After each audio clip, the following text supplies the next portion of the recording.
Hoje, nesse episódio fenomenal, espetacular, inenarrável, vamos falar um pouco mais sobre termologia, ou seja, a área da física que estuda tanto resfriamento, aquecimento, mudança de fases e, é claro, processo de transferência de calor, como que um corpo adquire energia térmica e dentre outras finalidades. E hoje vamos falar justamente sobre esse assunto, diferença de calor, temperatura, o que é um equilíbrio térmico e como podemos medir o grau de agitação das moléculas, ou melhor, a temperatura delas. Bem, então meu nome é Carlos e hoje vamos falar sobre esse tema que é de física, uma coisa maravilhosa, uma coisa que a gente saboreia durante essa explicação. Então, peço que você, se você gostar desse vídeo, se inscreva no canal, deixe seu like. E isso dá uma ajuda muito massa pra gente, dá um gás muito bacana para que a gente possa continuar com esses vídeos. Mas bem, sem mais delongas, vamos ao que interessa, porque hoje é termologia, trocas de calor, energia e tudo mais. Animação e é claro, né? Bem, então falando um pouco mais de termologia, como eu acabei de definir para você, eu coloquei inclusive aqui nesse mapa mental, né? Ou seja, é o estudo dos fenômenos relativos ao aquecimento, resfriamento ou até mudanças de estados físicos. Mas bem, quando a gente fala disso, mudança de estados físicos, aquecimento, resfriamento, a gente pensa logo em temperatura. Mas bem, como a gente está num verão, uma temperatura muito elevada, a gente muitas vezes diz que eu estou com calor, estou sentindo muito calor. Mas bem, será que essa afirmação fisicamente está correta? Bom, eu vou logo dizendo que não está correto, viu? Porque temperatura e calor é totalmente diferente. Vale dizer que calor é energia térmica em trânsito de um corpo para o outro. Bom, você é um ser humano, pelo menos eu acredito que seja, e dessa forma você é um ser homeotérmico, ou seja, você se adapta à temperatura ambiente. E com isso você pode perder calor ou receber calor. Lembre-se que eu estou falando perder, receber, ou seja, é uma energia térmica em trânsito, que está num fluxo de temperatura, né? E vale dizer isso. Temperatura é o grau de agitação das moléculas. Grau de agitação das moléculas, quanto que elas estão agitadas ali naquele sistema, umas chocam-se nas outras, como eu representei aqui. As moléculas estão agitadas ao passo que eu aumento a temperatura, ou seja, é muito comum existir esse choque entre elas, essa interação entre essas moléculas. Mas é claro, você também precisa saber que a temperatura caracteriza esse estado térmico, já que as temperaturas podem variar o seu estado, sólido, líquido, gasoso, vapor, a depender também da temperatura. Mas é claro que a pressão influencia de maneira nítida. Bem, mas como estamos falando de termologia, inicialmente vamos focar na parte da temperatura, como que o aumento ou redução dela interfere nesse estado físico. E é claro, perceba um pouco mais que a energia térmica de um corpo pode ser calculada. Eu falei energia térmica, não calor, porque calor você não pode reter esse calor em si, já que ela está em trânsito, mas a rigor você pode medir o quanto de energia térmica um corpo tem. E bem, podemos ter diferentes tipos de calor, por exemplo, calor latente, calor sensível, mas isso deixemos para depois, porque posteriormente vamos explicar todos esses tipos de calor e como que eles interagem entre si. E é claro, perceba, tudo na natureza tende ao equilíbrio, seja o equilíbrio dinâmico, o equilíbrio térmico. Bem, equilíbrio térmico é o que estamos falando agora. Ou seja, dois corpos que estão a temperaturas diferentes, eles vão tender ao equilíbrio. Ou seja, vão trocar calor, um vai perder e outro vai ganhar, até que eles atinjam uma temperatura igual. E quando eles atingem essa temperatura igual, é natural que essa troca de calor cesse, né? Ou seja, enquanto eles estiverem com a mesma temperatura, não existe troca de calor. E essa é a lei zero da termodinâmica. Mas bem, eu falei muito de temperatura e que ela é o grau de agitação das moléculas. Como que a gente pode calcular esse grau de agitação de acordo com algumas escalas? E outra coisa, será que a água realmente ela é comum ou ela segue um comportamento anômalo? Digo logo que ela segue esse comportamento um pouco mais anormal, um pouco mais alucinante. Mas bem, eu deixo isso para o próximo quadro, que vamos falar um pouco mais a respeito de todos esses questionamentos, todas essas dúvidas. Então, o quadro é seu. Agora, dando continuidade a como quantizarmos essa temperatura, ou seja, como que a gente pode botar ela em uma escala de maneira simples? Bem, existem alguns pontos que temos que levar em consideração. O primeiro deles é o ponto de fusão, ou seja, aquela temperatura pelo qual a água, nesse caso a gente considera a água, ela passa do estado sólido para o líquido. E o outro é o ponto de ebulição, o momento que ela passa do estado líquido para o gasoso. É claro que eu estou falando gasoso para facilitar o seu entendimento, viu? Porque com termodinâmica, vapor e gás são diferentes, mas para facilitar o entendimento, vamos dizer que é gasoso, beleza? Então temos esses dois pontos, o ponto de ebulição e o ponto de fusão. E é claro, considero a uma atmosfera, porque você sabe que a pressão interfere diretamente nesse grau de agregação das moléculas, ou seja, nessas mudanças de fases. Bom, então vamos nessa. A primeira das nossas escalas é a Celsius, a segunda a Fahrenheit e a terceira a escala absoluta, que é do Sistema Internacional de Medidas, no caso a escala Kelvin, né? E essa escala, no caso, é a mais importante, viu? Porque ela tem um ponto chamado zero absoluto. Mas esse zero absoluto é impossível chegar nele, porque, na verdade, quando a gente considera uma temperatura zero, o zero absoluto, significa dizer que não existe nenhuma energia naquele sistema, não existe energia de rotação, de translação, de vibração entre os átomos. Então, cara, isso acaba violando o princípio justamente da incerteza de Heisenberg, da física quântica. Ou seja, como que eu posso precisar a velocidade daquelas partículas e precisar ao mesmo tempo a posição delas? Isso é fisicamente impossível. Ou seja, dessa forma a gente não consegue chegar ao zero absoluto por violar essa lei, né? Que é justamente o princípio da incerteza de Heisenberg, da física quântica. Mas vamos deixar isso para lá, deixar isso para depois. Vamos colocar aqui como que a gente pode justamente converter de uma escala para outra e quais são os valores pelos quais correspondem ponto de fusão e ponto de ebulição. Então, começando pela Celsius, o ponto de fusão da água é 0 graus Celsius. Então, vou colocar aqui já, ó, 0 graus. E o ponto de ebulição é justamente 100 graus Celsius. Bem, então agora a gente tem que fazer um certo comparativo com as outras escalas, né? Importante sabermos isso. O 0 graus Celsius corresponde na Fahrenheit a quanto? Você sabe, a 32 graus Fahrenheit. E bem, o ponto de ebulição, que na Celsius equivale a 100 graus, na Fahrenheit vai equivaler justamente a 212 graus Fahrenheit, né? 212 graus Fahrenheit. Mas bem, e como eu te falei, existe essa escala absoluta, a escala Kelvin, que é a mais importante para nós, né, da física, que a gente precisa utilizá-la justamente no Sistema Internacional de Medidas. E o ponto de fusão da água corresponde a exatamente 273 Kelvin, tá? E o ponto de ebulição é exatamente 373 Kelvin. Mas bem, a gente pode fazer os certos comparativos desses valores. Ou seja, como que eu posso converter um valor da escala Celsius para Fahrenheit, ou melhor, de Celsius também para Kelvin? Bem, ou até mesmo de Fahrenheit para Kelvin. Bom, existem algumas equações que a gente pode justamente demonstrar a partir do Teorema de Thales. Bem, esse Teorema de Thales ele diz que os segmentos eles possuem uma certa proporção entre si, que você vai entender um pouco melhor quando eu for justamente demonstrar tudo isso. E bem, vamos, é claro, com calma.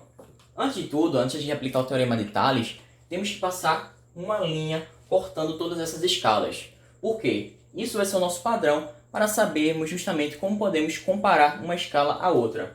Ou seja, vamos passar um tracejadozinho de Celsius, que chega a Fahrenheit, e de Fahrenheit, que chega até Kelvin, tá bom? Vou colocar aqui.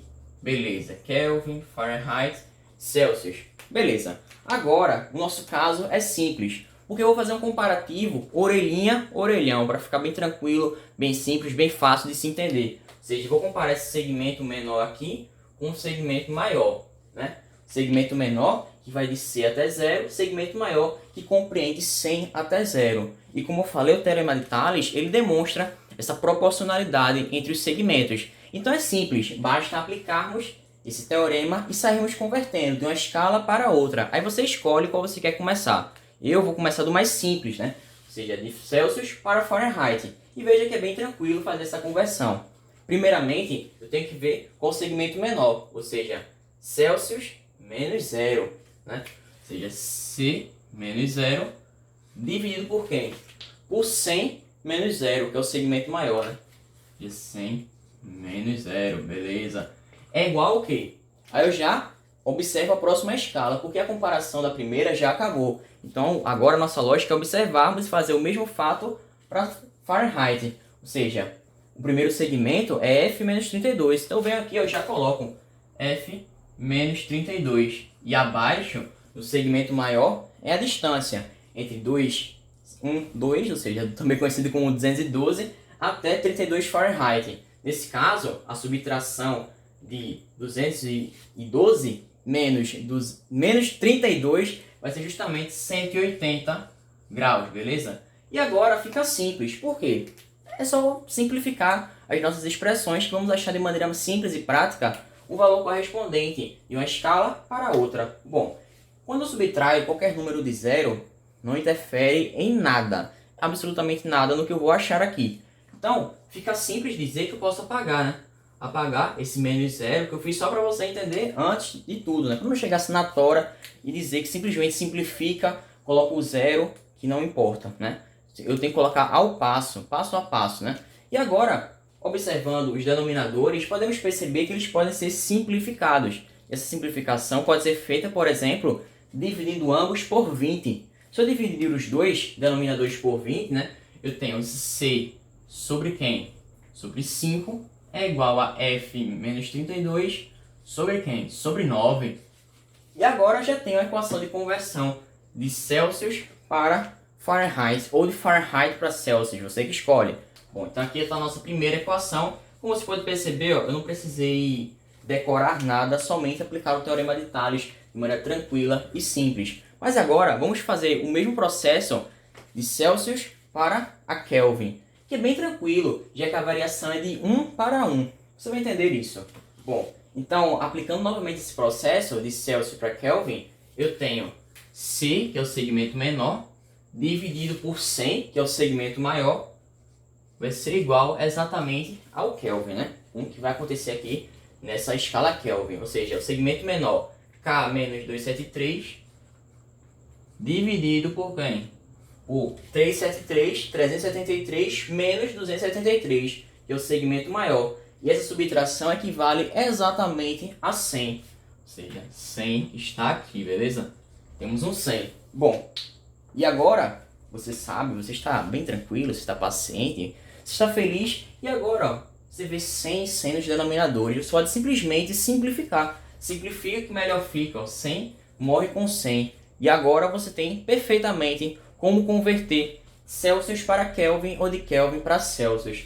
Ou seja, a temperatura em Celsius corresponde à temperatura em Kelvin menos 273. Mas é claro, se você preferir, você pode justamente passar esse 273 para o outro lado da equação, só que positivamente, e vai ser temperatura em Kelvin igual a Celsius mais 273. Mas fica a mesma coisa, exatamente, não muda em nada. Mas bem, existe outro comparativo que é importante fazermos, que é justamente a variação de uma escala para outra. Mas bem, isso eu deixo para o próximo quadro, porque você precisa anotar, fazer tudo isso aqui no seu caderno, e que no próximo exemplo, no próximo quadro, vamos detalhar um pouco mais a variação e qual a sua diferença com relação à temperatura específica. Agora, nesse quadro, vamos falar um pouco mais sobre as variações de temperatura, ou seja, considerarei a temperatura final menos a temperatura inicial, da mesma forma como a gente faz na mecânica, ou seja, o deslocamento, o quanto que variou naquela posição, só que agora relacionando a temperatura final e temperatura inicial. Bom, eu posso começar todo esse processo de onde eu quiser,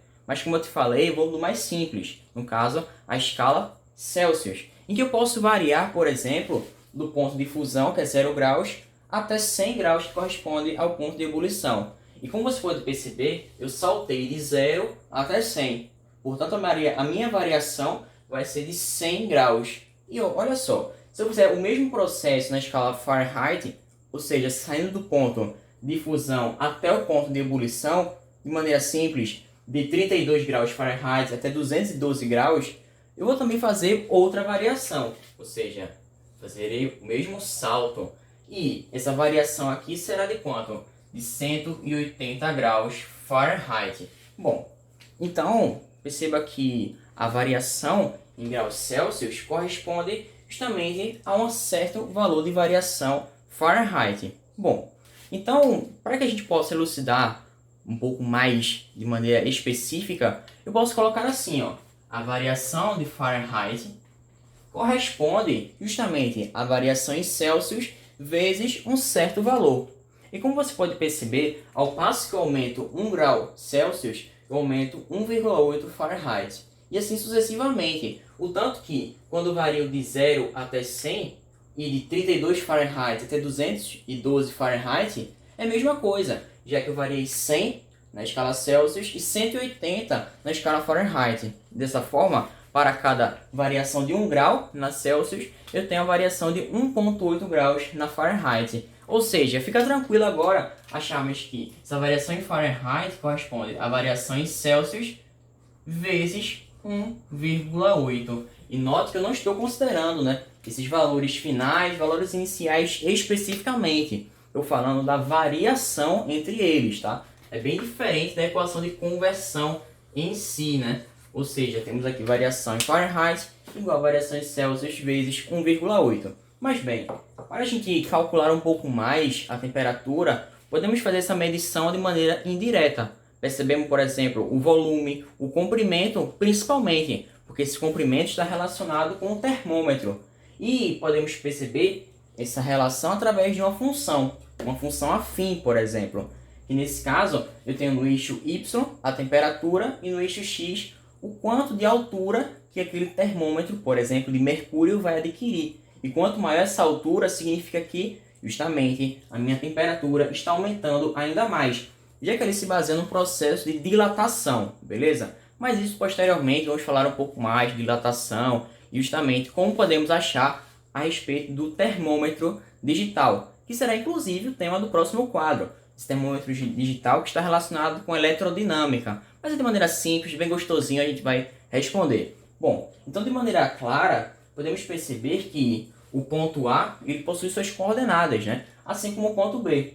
Por exemplo, o ponto A possui essa temperatura e também correspondente a essa temperatura está a altura daquele líquido que está naquele mercúrio. Da mesma forma, acontece em B, ou seja, quanto maior a altura, maior a temperatura. Por isso, uma função afim, uma função mais simples e menos complexa. Mas é claro, se você quer interpretar um pouco mais esses termômetros, vamos para o próximo quadro, porque a gente vai especificar justamente os tipos dele. Então, vamos nessa e o quadro é seu. No último quadro, vamos falar sobre o termômetro digital, já que anteriormente citamos o termômetro à base de dilatação, que é justamente aquele que contém um fluido, que pode ser o mercúrio, que quanto mais altura aquele fluido atingir, ou seja, a partir da sua dilatação, é natural que a temperatura dele esteja aumentando, ou seja, suas moléculas estejam mais agitadas no interior dele. Mas é claro que também podemos medir a partir da física elétrica,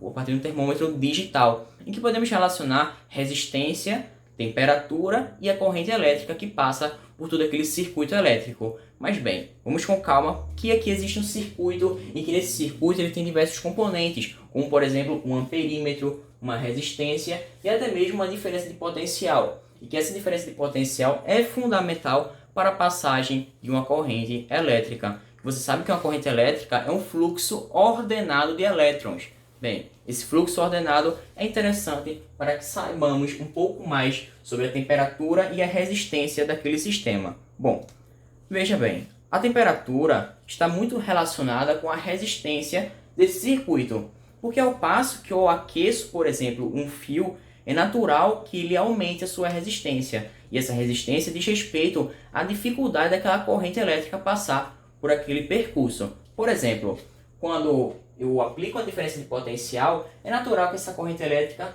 siga ao longo desse fluxo. E como existe aqui uma resistência, vai acontecer uma certa dificuldade da passagem de elétrons por ali. Bom, aí você sabe, quanto mais eu aumento a minha resistência, mais eu aumento a temperatura. Consequentemente, se eu aumento a minha resistência, a intensidade de corrente vai ser menor. E essa intensidade de corrente pode ser calculada a partir de um amperímetro. E amperímetro vem de ampere. Ampere justamente é a quantidade justamente que a gente consegue medir a intensidade da corrente elétrica. Então, pensa comigo. Se um corpo tem uma temperatura maior, é natural que exista uma resistência elétrica maior e, consequentemente, a intensidade de corrente será reduzida. E essa variação é calculada pelo amperímetro. E a partir desse cálculo podemos saber se o corpo tem uma temperatura maior ou uma temperatura menor. E é claro, relacionando esses parâmetros, resistência, temperatura e intensidade de corrente. Vale ressaltar que cada material tem sua resistividade. Por exemplo, o cobre, essa resistividade é baixíssima, por isso ele é muito utilizado nos fios. E agora, perceba que eu quero que você saliente isso daqui, ó. O aquecimento aumenta a resistência e logo a corrente elétrica diminui naturalmente, e é a partir disso que funciona um termômetro digital. Mas é claro, eu fico por aqui. Muito obrigado por você ter participado desse vídeo, por mais a sua presença, que é um prazer inenarrável para mim. E no próximo vídeo vamos trazer exercícios por esse assunto em prática, como que ele se relaciona com os cálculos, porque esse vídeo foi muito teórico, né? Vimos as teorias, densidade de corrente, resistência, conversão de escalas, mas existem, é claro, a física é matemática. Então, temos como calcular justamente todas essas variações, essas escalas de conversão, e também sabemos um pouco mais sobre calor e temperatura. Então, muito obrigado pela tua presença. Eu fico por aqui. Até uma próxima. Fiquem com Deus e tchau, tchau. O quadro é seu.